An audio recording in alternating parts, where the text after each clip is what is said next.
Instagram, it's one of the most popular social networks out there. You know, we all talk about Instagram marketing tips. I've created a ton of videos on this, but is Instagram really worth it?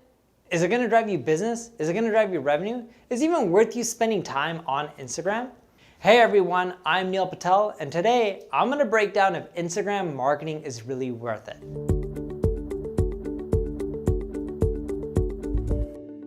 Before we get started, make sure you subscribe to this video. And if you're on YouTube, click the alert notification.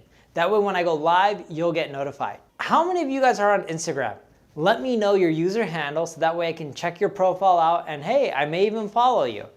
But we all talk about Instagram, we all use it, I have it, my follower count is continually going up. Is it really worth it? And I wanted to create a video that would answer that question. And the reason being is, I want you guys to have realistic expectations because everyone continually asks me like, hey, how do I get more followers on Instagram? You know, how do I get to 100,000 followers? When you think about Instagram, from a B2B standpoint, and I'll cover B2C as well, in B2B, if you're expecting to generate a lot of business from it, don't. You may get more brand awareness and indirectly, yes, that can help you generate business, but you're not gonna get someone buying $10,000 products from you all day long on Instagram. I'm not saying Instagram isn't profitable. I'm not saying you can't generate sales. If you look at what I've spent on Instagram and what I've generated in revenue, I've generated hundreds of thousands, if not millions of dollars from revenue. Actually, it's in the millions of dollars in revenue and I haven't spent nearly as much. Now, you may look at that being like, oh, that's awesome. That means Instagram's worth it. Well, if you look at how much more revenue I've generated from SEO or paid advertising, it's way greater of a return than Instagram. You can't do everything, so you gotta focus your efforts. In B2B, I do believe, I'm not an anomaly, but it's harder to do what I'm doing and most people can't. And for that reason, you're not gonna really get too much of a ROI, but hey, it's a good place to be because there's a ton of business people. You won't see a ROI just pitching your products and services.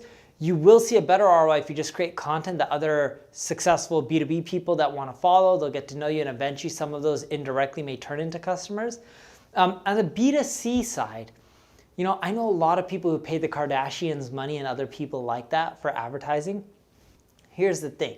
Like I had someone the other day and they're like, yeah, I paid Kris Jenner $85,000 for a post. Now, what do you think happened with Kris Jenner when she took that money? She promoted that product, but what do you think happened to that company? They generated less than $85,000 in sales. On top of that, they have a physical good, so there's costs involved in their product. They're hoping they can make it up in the lifetime value of the customer, but still, they lost money.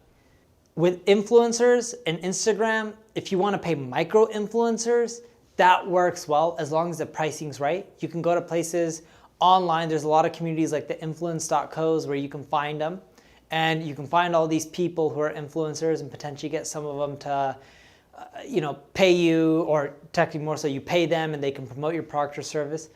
But in general, unless their prices are reasonable, it's not going to work too well. And if you only get one influencer to post, it's not going to work too well. Yes, a Kardashian's different and even that doesn't really work most of the time.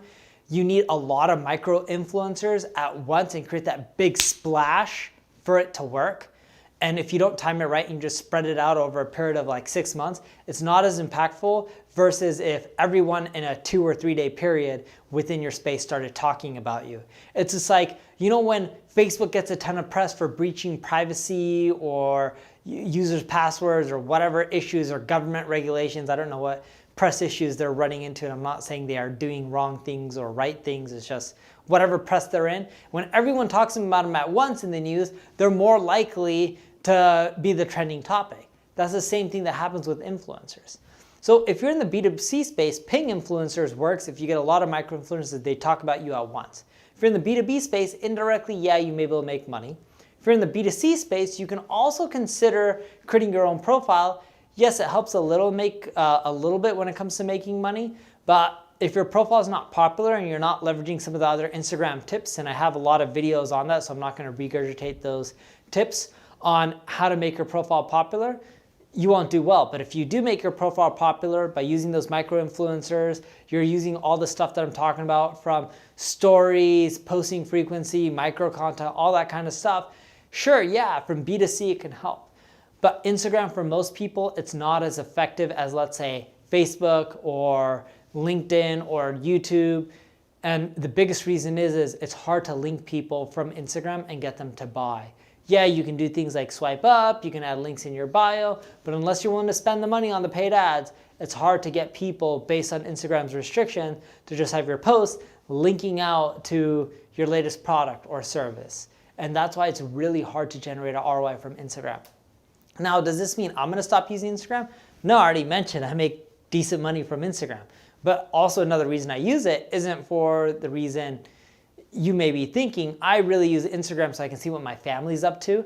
It's a more of a personal social network for me. From that standpoint, to me, Instagram is priceless, and that's why I love it.